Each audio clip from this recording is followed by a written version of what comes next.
आपण प्रात्यक्षिक बघत आहोत घरच्या घरी उगवण क्षमता चाचणी कशी करायला पाहिजे या ठिकाणी आपण शेतकरी बांधव आलेले आहेत। अशा परिस्थितीमध्ये आपल्याला बागायतीमध्ये लवकर येणारे वाहन आपण बाजारामध्ये गेल्यानंतर त्यांचे जर म्हटलं बाजारात बियाणं आहे, सोयाबीन आहे किंवा इतर कडधान्य आहे, राशी कंपनीने उपलब्ध करून दिलं बागायतीमध्ये प्रत्येक बियाणाला आपण बीज प्रक्रिया करत असतो। त्याचबरोबर घरचे बियाणं घरी वापरण्यासाठी उगवण क्षमता चाचणी घेणं आवश्यक असते। आणि मग उगवण क्षमता चाचणी कशी घ्यावी त्यासाठी या 2-3 पद्धती आहेत। त्यातली एक गोनपाटा बियाणे उगवण क्षमता चाचणी। तर प्रथमतः एक गोनपाट घ्यायचा आहे, त्या गोनपाटावर ओलं करायचंय। गोनपाट ओलं केल्यानंतर एका रांगेमध्ये 10 अशा 10 रांगा या ठिकाणी आपण घालायच्या आहेत। आणि या 10 रांगा घातल्यानंतर थोडंसं गोनपाटावर पुन्हा हलकंसं पाणी वापरून घ्यायचंय, जेणेकरून हे फुलं कोरडं झालेलं जे गोनपाट आहे ते ओलं होईल आणि ओलावा कमी होणार नाही याची आपण दक्षता घ्यायची। त्यानंतर हे गोनपाट आपण असं गुंडाळी एका गुंडाळीला एक रांगेला एक गुंडाळी असं करत आपण हे गुंडाळ्या करत जायच्या। अशा पद्धतीने हे गोनपाट आपल्याला गोळा करून घ्यायचा आहे। पूर्ण गोनपाट केल्यानंतर या गोनपाटाच्या दोन्ही बाजूला आपण दोरीने बांधून घ्यायचं आहे। दोरीने बांधल्यानंतर मध्ये सुद्धा त्या दोऱ्या बांधत राहायचं, जेणेकरून जे बियाणं तिकडे होणार नाही आणि त्याचं जे ओलं केलेलं आहे ते सुकणार नाही। यासाठी अशा पद्धतीने हे बांधलेलं गोनपाट आवश्यकतेनुसार वाटलं तर या ठिकाणी अजून आपण बांधू शकतो। आणि हे बांधलेलं गोनपाट आपण अंधाऱ्यामध्ये ठेवायचं, अंधारा खोलीमध्ये ठेवायचं, सावलीमध्ये ठेवायचं। आणि अशा पद्धतीने हे 6 ते 7 दिवस ठेवायचं, जेणेकरून त्याला चांगल्या पद्धतीने मोड येतील आणि कोणतं बियाणं रुजणार आहे तेच आपल्याला त्या ठिकाणी दिसेल। जर मोड चांगले आले नाही तर ते आपल्याला काउंट करता येणार। आणि म्हणून अशा पद्धतीने साधारण 1-1.5 इंचाचे त्याला मोड येतील असं 6-7 दिवसात ठेवायचं। पुन्हा हे गोनपाट बाहेर काढायचं आहे, हे सोडून घ्यायचं आहे आणि सोडल्यानंतर त्याच्यामध्ये जे उगवलेलं बियाणं आहे ते आपल्याला नंतर मोजायचं आहे। असे पुन्हा हे गोनपाट जसं गुंडाळलं तसंच आपण त्याला मोकळं करून घ्यायचं आहे। अशा पद्धतीने मोकळं केल्यानंतर या रांगा जेव्हा आपण बियाणं उगवलेलं असतं त्यावेळेस ह्या मुळा याच्यामध्ये असतात ते इकडे तिकडे जात नाही असं समजूया। याला मूळ आलेला आहे आणि मूळ आलेलं बियाणं आपण याच्यामध्ये मोजायचं आहे। याच्यामध्ये मोजल्यानंतर मूळ आलेलं बियाणं किती आणि न मूळ आलेलं बियाणं किती, खराब झालेलं बियाणं किती, म्हणजे चांगलं रुजणारं बियाण्याचं टक्केवारी आपल्याला त्या ठिकाणी काढायची आहे। आपण 100 बियाणं काढलेलं आहे, मग 100 बियाणामध्ये जर 70 बियाणं असेल 70% झाले, तर 100 बियाणं 80 बियाणं जर रुजलेलं असेल 80% अशा पद्धतीने जर 70% बियाणं असेल तर ते कमीत कमी ते वापरायला योग्य आहे। जर 70% पेक्षा जर रुजवा कमी असेल तर त्या पद्धतीने त्या प्रमाणात आपल्याला जास्त बियाणं घ्यायचं आहे। मग 70% जर बियाणं रुजवा आला तर 30 किलो आपल्याला बियाणं घ्यायचं आहे एकरी। आणि ते जर एकरी घ्यायचं आहे आणि ते जर कमी आलं, समजा 1% कमी आलं तर अर्धा किलोने बियाणं वाढवायचं। समजा 69 आलं तर आपल्याला अर्धा किलो बियाणं वाढवायचं। जर 68% आलं तर 1 किलो बियाणं वाढवायचं।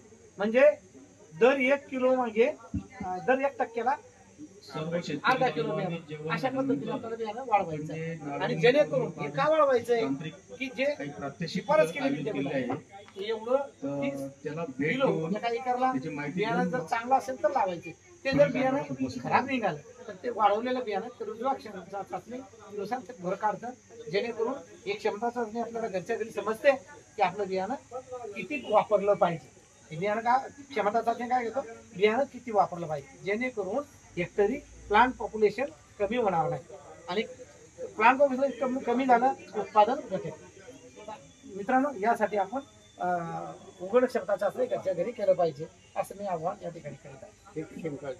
उडीद मूग त्याला हेच पद्धतीने याच पद्धतीने कोणतंही बियाणं याच पद्धती। अजून एक साधी पद्धत आहे या ठिकाणी याच पद्धतीने हो माहिती पण करायची वेळ येते त्यावेळेस आपण करतो, कारण की काय की आपण अचानक पेरणीचा आपला सीझन हंगामाचा फक्त एक 8 दिवस 2-3 दिवस असतो त्यावेळची काही त्याच्यासाठी आपल्याकडे जे विद्यापीठाचे NPK आहे जे लिक्विड कॉन्सन्ट्रेट आहे त्याचं बीज प्रक्रिया करावी। त्याच्यामध्ये काय आहे की नत्र उपलब्ध करून देणारे आहेत, आपले स्फुरद उपलब्ध वगैरे घडणारे आहेत आणि पालाश उपलब्ध करून देणारे असे सगळे बॅक्टेरिया जीवन त्याला सोडलेले ते आपल्या बियाणांना जर आपण पेरणीच्या अगोदर शोधून घेतलं त्याच्यामध्ये इथं क्रम ठरलेला आहे बीज प्रक्रियेचा. काही अगोदर फंगिसाईड असतात, बुरशीनाशकाची बीज प्रक्रिया असते, त्या अगोदर त्याच्यानंतर रासायनिक कीटकनाशके असतात त्याची बीज प्रक्रिया, त्याच्यानंतर जैविक जे घटक आहेत त्यांची बीज प्रक्रिया, जेणेकरून आपली उगवण क्षमतेचा खर्च वाचला, नंतर आपली उगवण्याची क्षमता वाढेल आणि बीज प्रक्रिया ह्या जैविक घटकांचं आणि जैविक फर्टिलायझरचं केलं तर आपल्या जमिनीत जो फर्टिलायझर थांबलेला आहे जो मृत स्वरूपात आहे, उपलब्ध स्वरूपात नाही मुळांना, तो विरघळेल. म्हणजे काय, तो विरघळला म्हणजे आपल्या जमिनीतला आपलं वरून टाकण्याचा खर्च कमी झाला आणि आपली उपलब्धता वाढेल. आपली म्हणजे फर्टिलायझरचा 15-20% आपला खर्च करेल आणि उगवण क्षमता येईल. आणि जेव्हा आपण डिस्कस करतो तर लहान रोपाला आपण अन्नद्रव्यासाठी त्याला शोधावं लागेल, त्याला तिथे तिथे अवेलेबल झाल्यामुळे त्याची वाढ जोमाने म्हणजे आपली उगवण क्षमता करण्याची सुद्धा चांगली होती. म्हणजे एवढे छोट्या छोट्या ट्रिक्स आहेत की आपण आपलं उत्पादन खर्च कसं कमी करू शकतो आणि आपलं उत्पन्न कसं वाढू शकतो. नाही की आपण फक्त बऱ्याच मोठ्या गावी आपण फवारणीकडे लक्ष देतो, तिथं पण छोट्या घटक.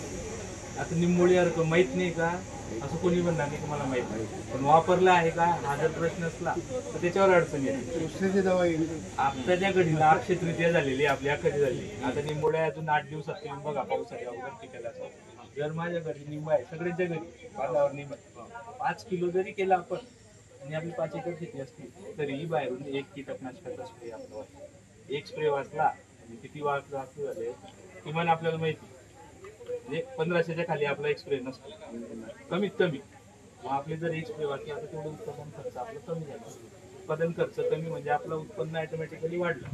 याचे छोटे छोटे घटक असतात ते आपण याच्यासाठी या कार्यक्रमामध्ये आपण राबवण्यासाठी त्यामुळे मग आपल्याला माहिती आहे तर इम्प्लिमेंटेशन करावं का हे त्याच्यासाठी तुम्हाला थोडा प्रॅक्टिकली करायला लावलं. आता तुम्हाला जर सांगितलं उपस्थित शेतकऱ्यांना की बीज घरच्या घरी उगवण क्षमता तपासा, सर्वांना येईल आणि तुम्ही सर्वांनी जर आपल्या एका गल्लीत आपल्या वाड्यात जरी करून बघितलं तरी किती बचत होते. गुणाकार करा म्हणजे एवढी बचत म्हणजे एवढं आपलं उत्पन्न. शेतकऱ्याची सुरुवातच चांगली होती ना, पेरणीपासून सुरुवातच चांगली होते ना, फसवणूक वेळ वाया आता जमीन सुपीक करण्यासाठी शेणखत का लेंडी खत कोणता खताचा उपयोग? जमीन सुपीक करण्यासाठी तुम्हाला पहिले शेणखत का लेंडी खत? जमीन सुपीक करण्यासाठी पहिले तुमच्या जमिनीचं तुम्हाला नत्र, स्फुरद, पालाश आणि ऑर्गॅनिक कार्बन किती आहे माहिती. दोघं खत चांगले